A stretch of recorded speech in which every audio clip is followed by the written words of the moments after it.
You're in the waterloop.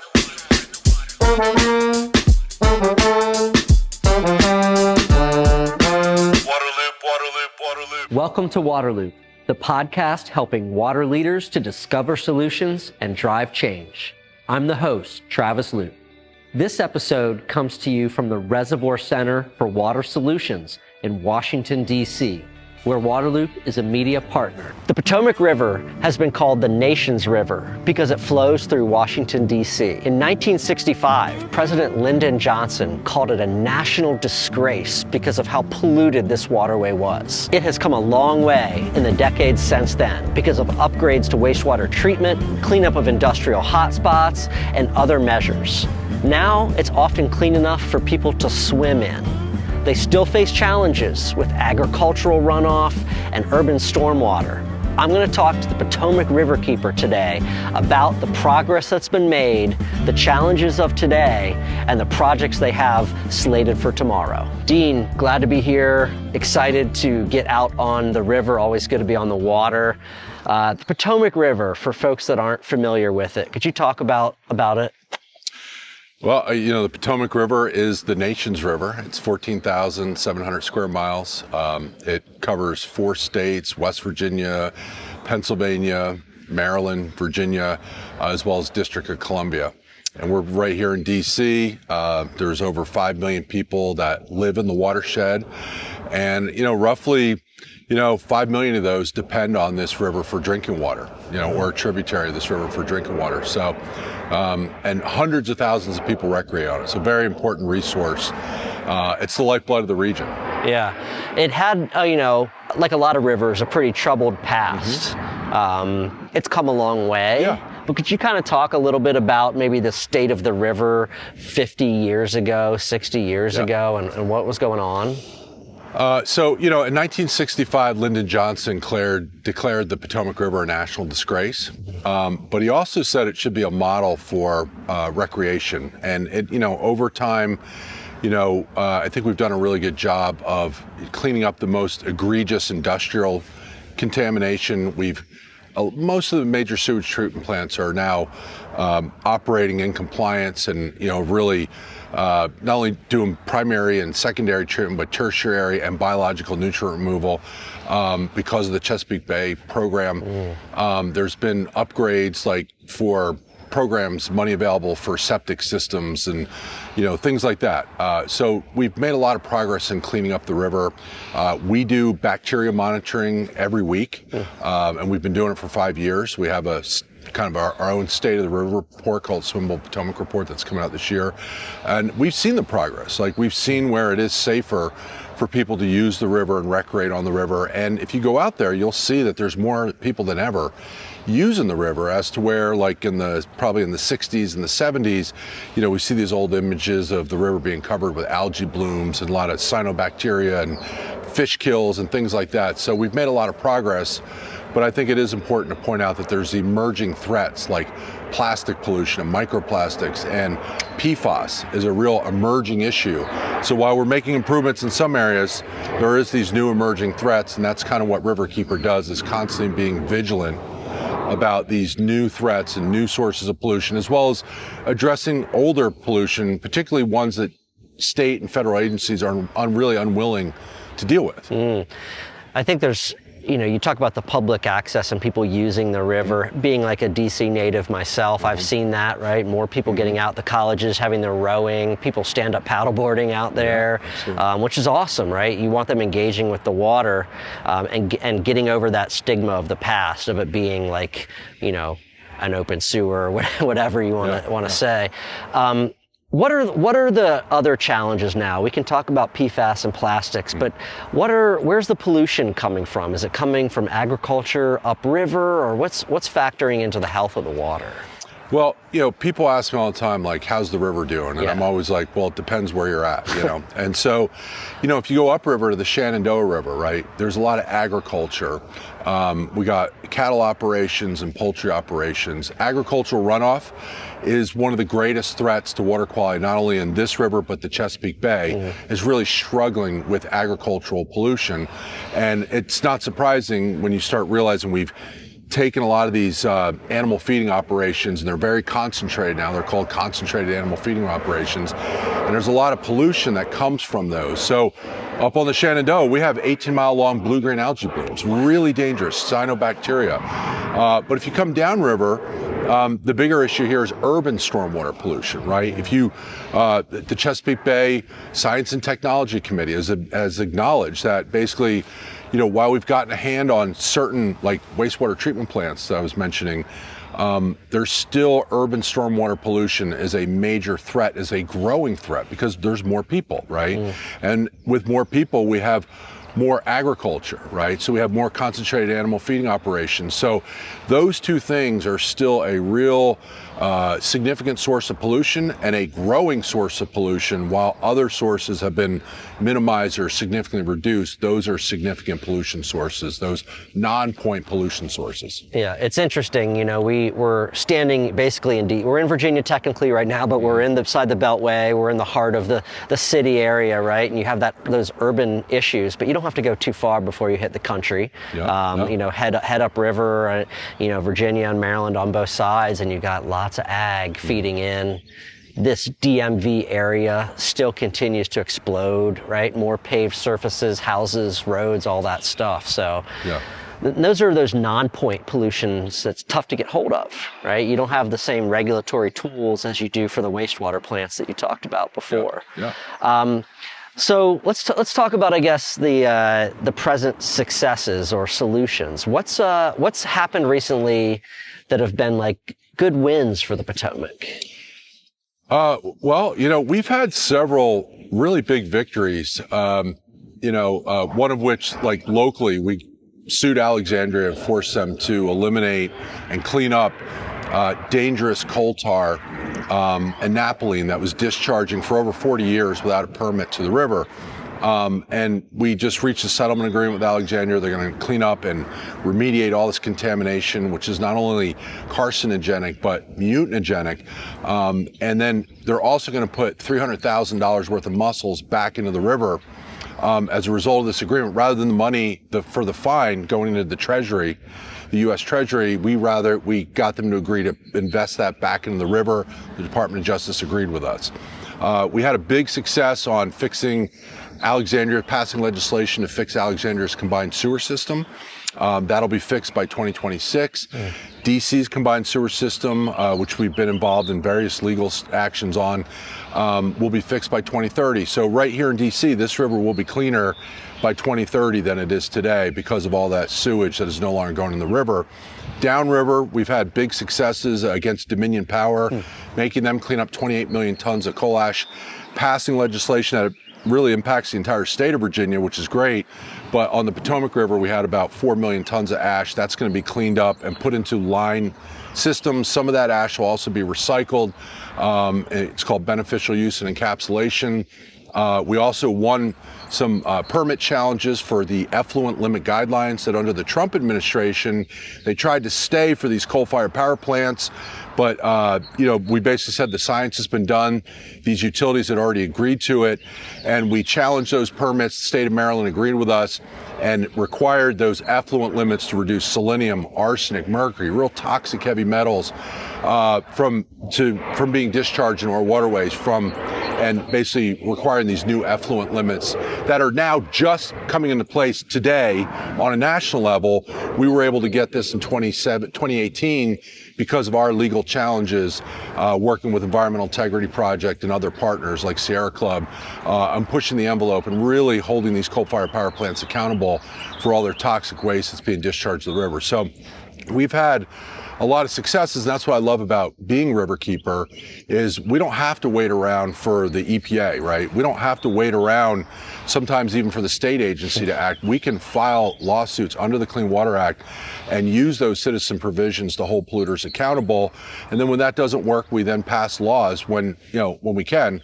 That's a tougher challenge, but at the same time, We win about 95% of our cases. We leverage $2 million a year in pro bono legal service for the river, and we're just constantly having all this amazing lawyers and legal help that come to our aid to defend and protect this river, and that's what Riverkeeper does each and every day, is just being kind of a lightning rod and a watchdog for the Potomac River. We partner with a lot of groups, but a lot of groups, then move on to other issues. We are always working to protect this river every single day, and I'm just very proud of the successes that we've had doing that.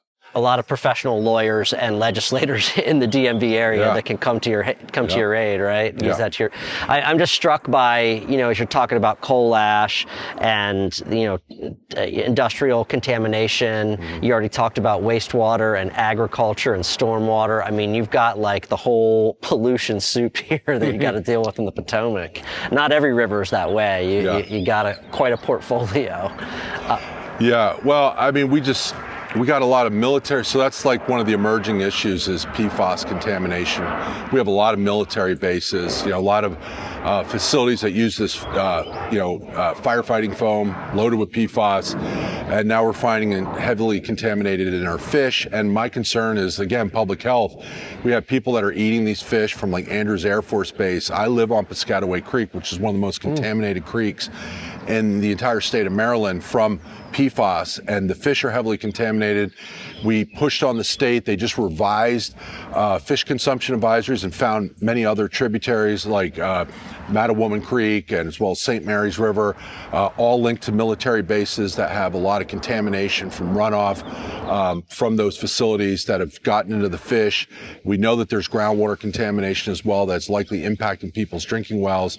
So this is like kind of one of those new emerging issues but yeah, we have a wide variety of challenges in the Potomac, and quite frankly, that's why we have 3 Riverkeepers. We have a Shenandoah Riverkeeper, we have an Upper Potomac that's dealing with a lot of acid mine drainage and legacy contamination stuff, and then I'm down here dealing with failing sewage plants and PFAS from Air Force bases, and then utilities that are dealing with coal ash. And so we got a wide variety of issues and challenges affecting this watershed. But at the same time, I'm always impressed with the progress that we're just steadily making. We've been doing this for 25 years, Potomac Riverkeeper Network, and we just take one pollution issue at a time. Well, sometimes several, but a lot of times it'll take 4 or 5 years. But I'm just very proud that when we take on an issue, whether it takes 2 or 10 years, like we're not going away. We've made the polluter aware. We've made the agencies aware that we've drawn a line in the sand, and we are going to protect and defend this river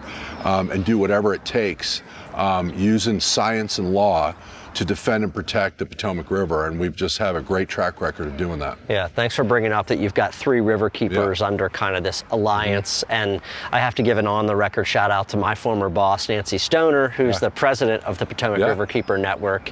She used to run the water program at EPA, so another great piece of what you do.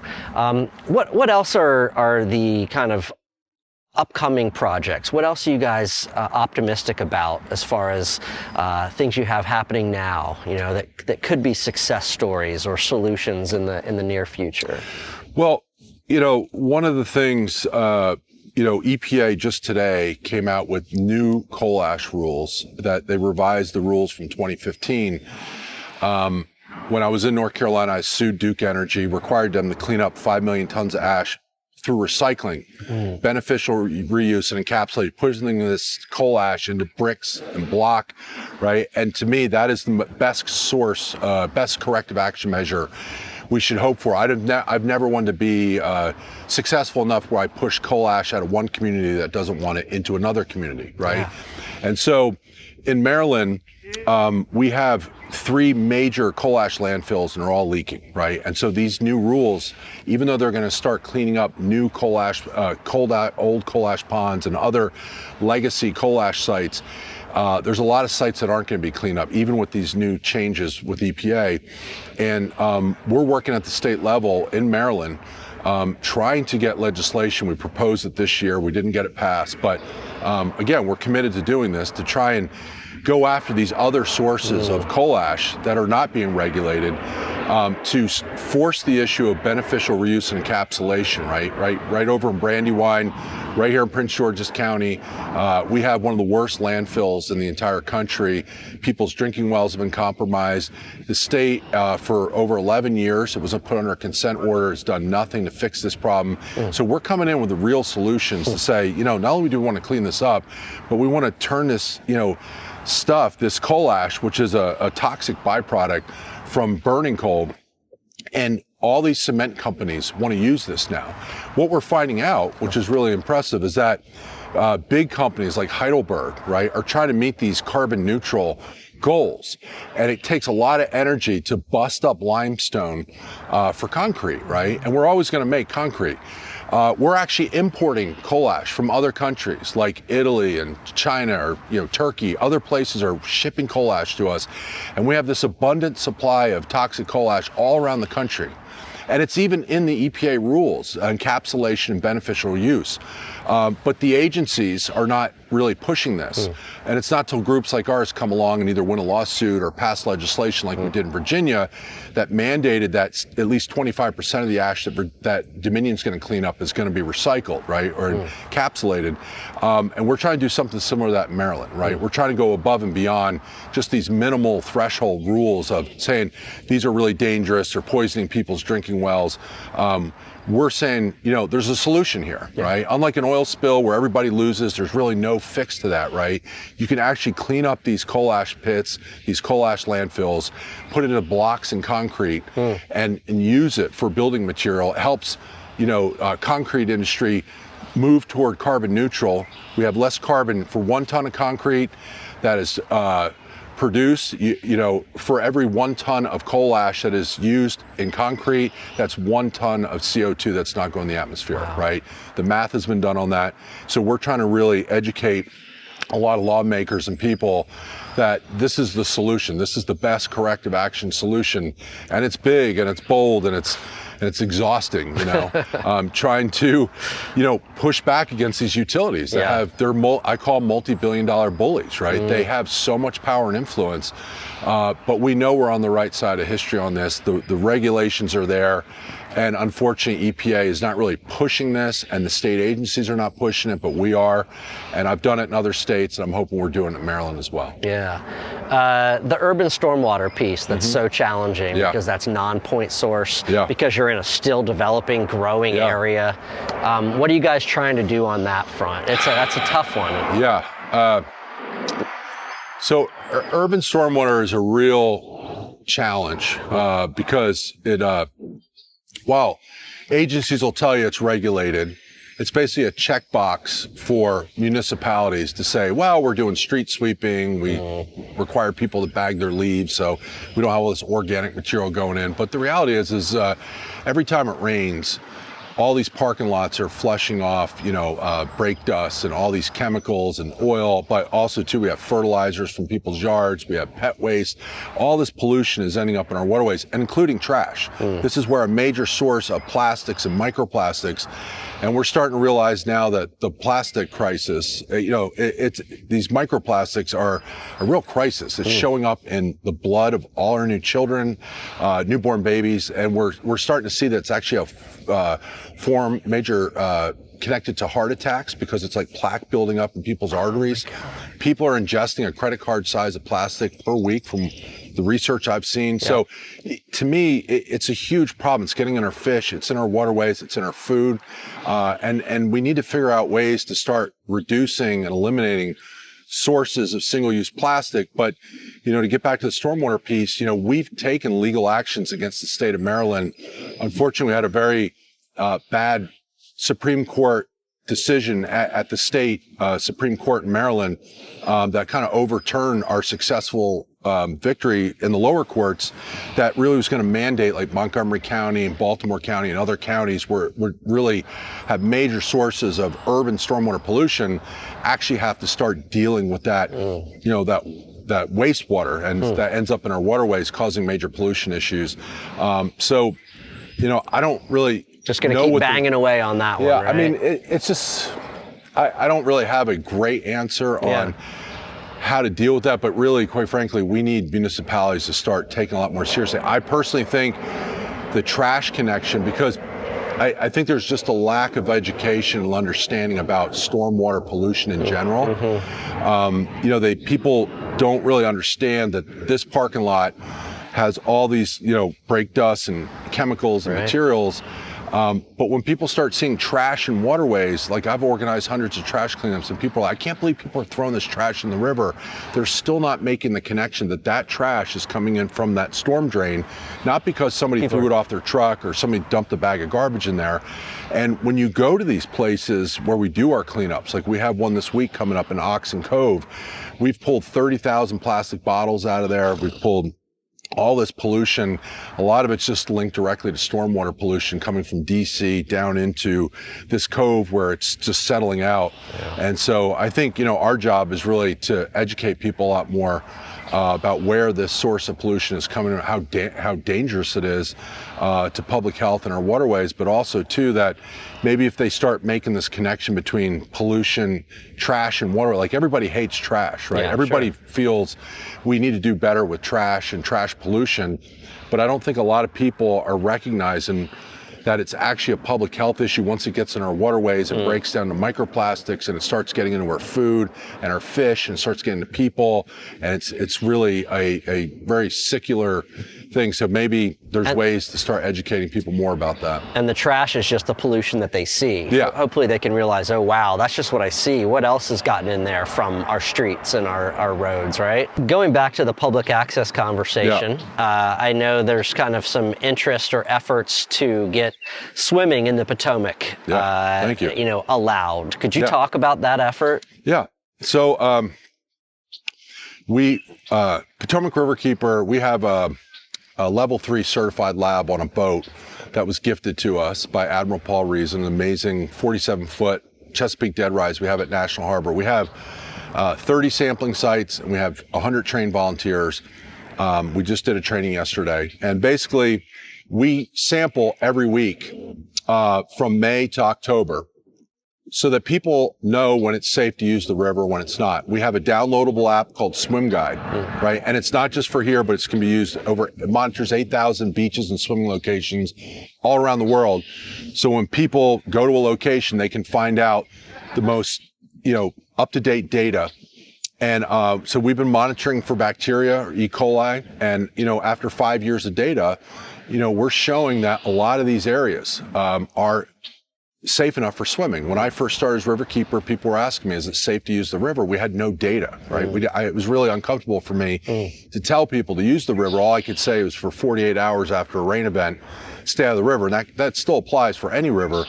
But now we know that places like, for instance, the Washington Channel, right? It passes 85% of the time is safe enough for human contact, right? We know that at where they do weekly swims at National Harbor, about 85% of the time it is safe enough for human contact.